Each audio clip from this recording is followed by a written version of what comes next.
Hello Year 9, it's Mr. Sandbrook here. So this is our second lesson on our British sector of the Western Front unit.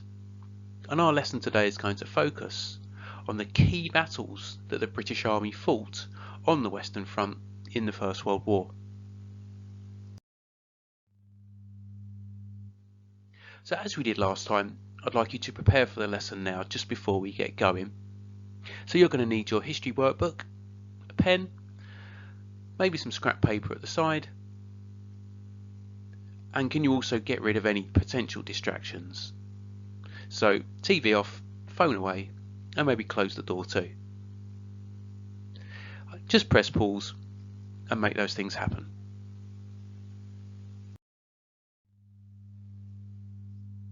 So here's our do now. Quick quiz, 5 questions for you to have a go at. They all come from our lesson last time. Try to do them without looking back at your knowledge organiser or your answers from last time. So just hit pause now and have a go at those.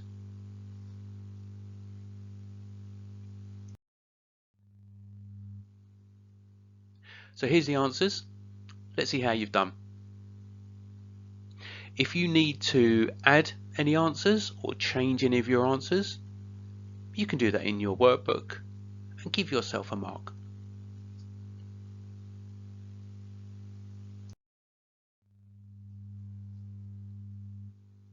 So our lesson today is on the key battles that were fought on the Western Front in the First World War.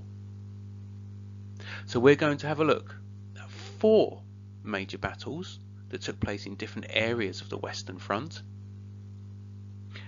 We're going to put them in chronological order, so we'll put them in date order, and we're going to compare the features of these battles. We're particularly going to have a look at how the impact of the environment played a part in the features of those battles.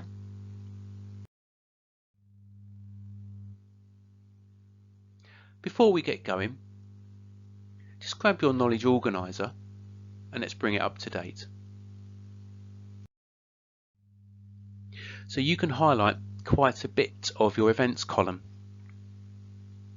So you can highlight numbers 5 and 6, numbers 12 to 14, and numbers 16 too.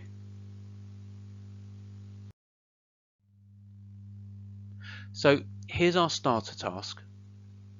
Before I explain, just pause for a moment and read through source A.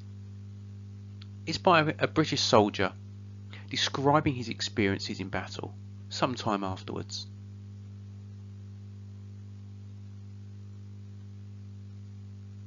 So once you've read through Robert Sheriff's testimony, I'm really interested in the words that he uses. I'm particularly interested in his metaphor of an ocean of thick brown porridge describing the terrain of no man's land.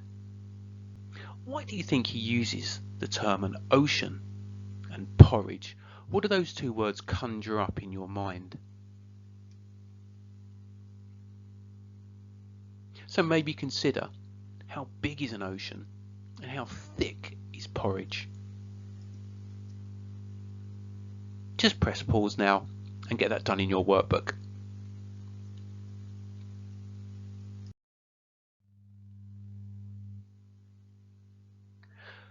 So I'm really interested in this metaphor. Oceans, of course, are huge, and porridge is stodgy and thick, and he's describing the mud of no man's land there. But what he also does is to choose some really interesting words. So I've also highlighted the negative words that he uses. Just listen to this list, it's terrible. Slimy, rotten, ruined, nightmare, torn, and struggle. Those are awful words that he uses to conjure up this gruesome image of an attack across no man's land, where he sinks into the mud up to his knees, but in that mud is hidden wire that cuts him.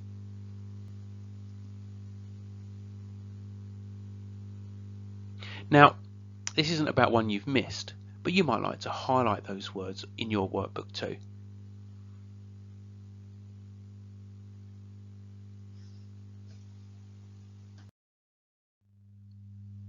So we're going to cover some new content now, Year 9. Like last time, I'll explain this content in some detail. You might just like to jot down the odd note as we go through. So we're going to look at 4 key areas of the British sector of the Western Front, and major battles were fought in every one of these areas. So we're going to look at the Somme, then Arras, and then battles in and around Ypres in the north, and then finally at Cambrai.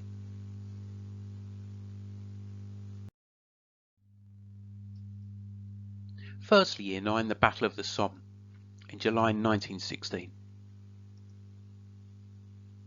So 2 years into the First World War, the British Army tried to punch through the German front lines in northern France.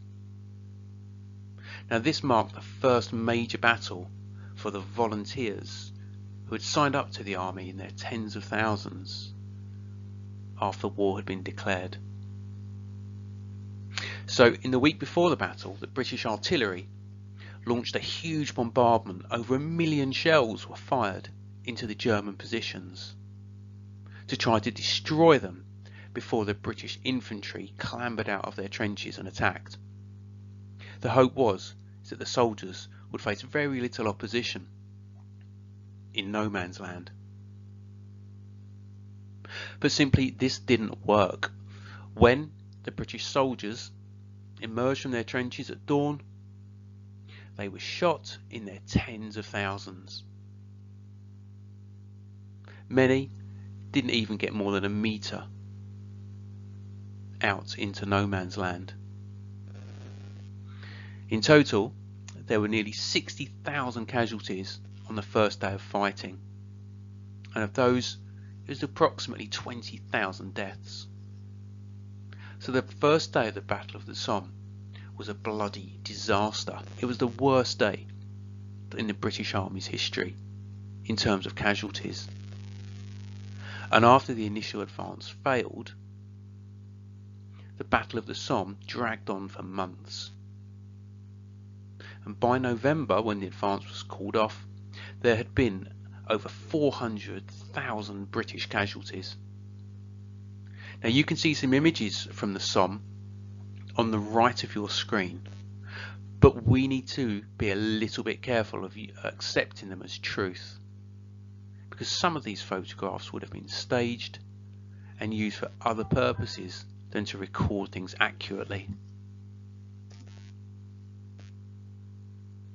Now our course focuses on medicine, so let's consider the medical implications of the Battle of the Somme. So with such a huge amount of casualties at the start of the battle, medical services were overwhelmed. The army seriously underestimated how many casualties it would suffer.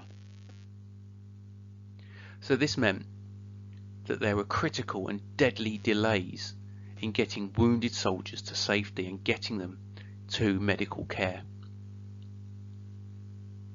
The evacuation route that we'll study in more detail in a future lesson, where soldiers were taken away from the fighting and to medical care, broke down.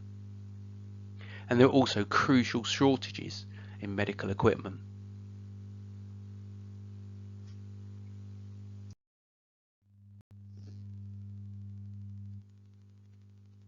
Our second major battle is the Battle of Arras, which started in April 1917.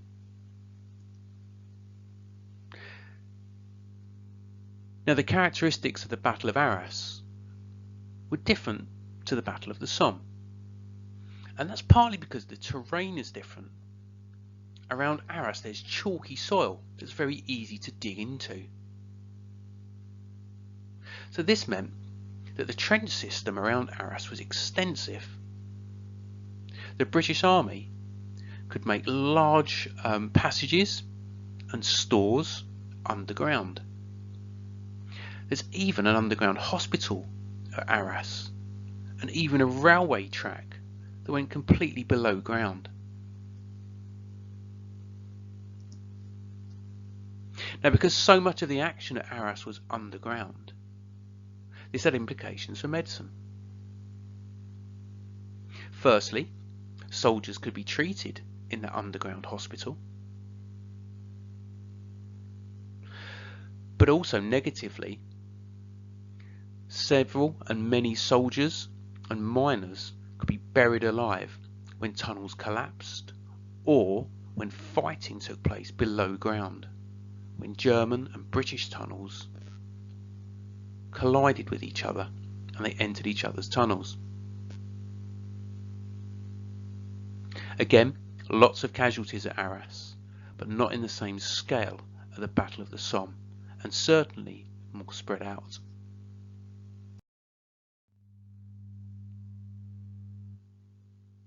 Thirdly, let's look at fighting around Ypres. Now, from the start of the war, Ypres had been fought over a lot. That's partly because of its position on the front lines. It's situated slightly where there's high ground, and the terrain around North Belgium is very flat, and that's what made Ypres important. But secondly, it was sited where there was a bulge in the front line. Now, we call this a salient. So this made it a strategically important point for the British to defend and for the Germans to try to seize. So it's fought over a lot.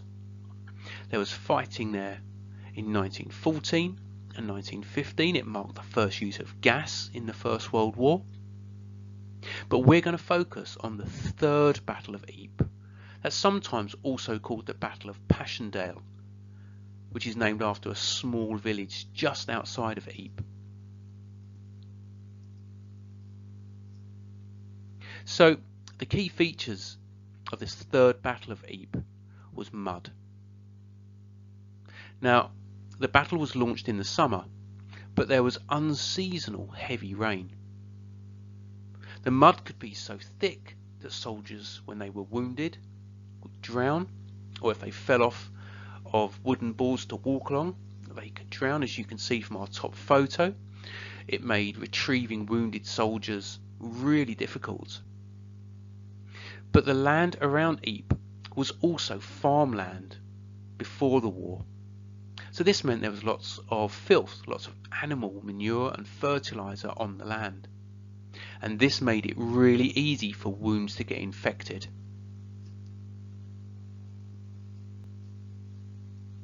So our implications for medicine are difficulties for stretcher bearer teams to retrieve wounded soldiers, critical delays in getting men to safety again, and infected wounds.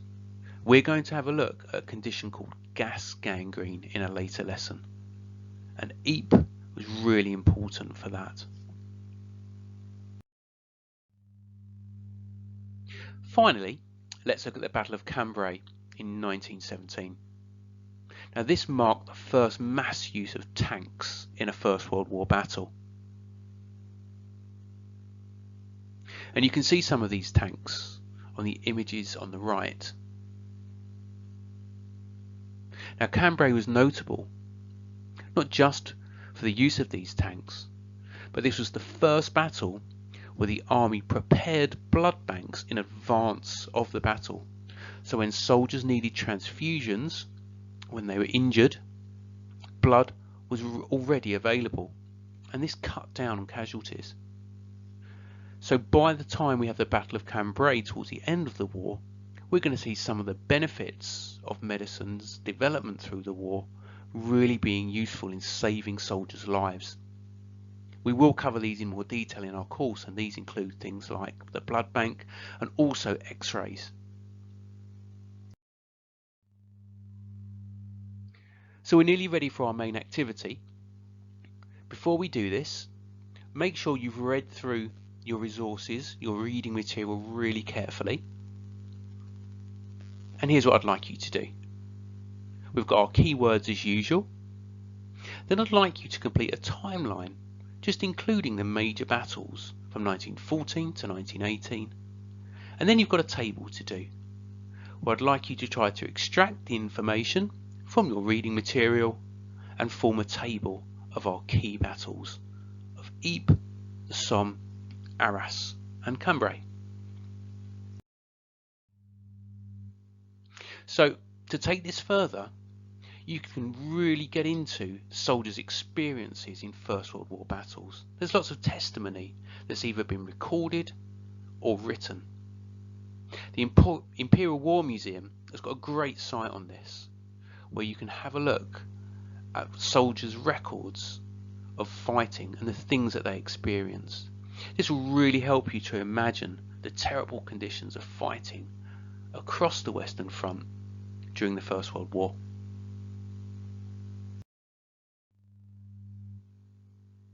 Okay, well done Year 9. We've come to the end of our lesson. Don't forget to subscribe to our YouTube channel so you can know when we publish more videos.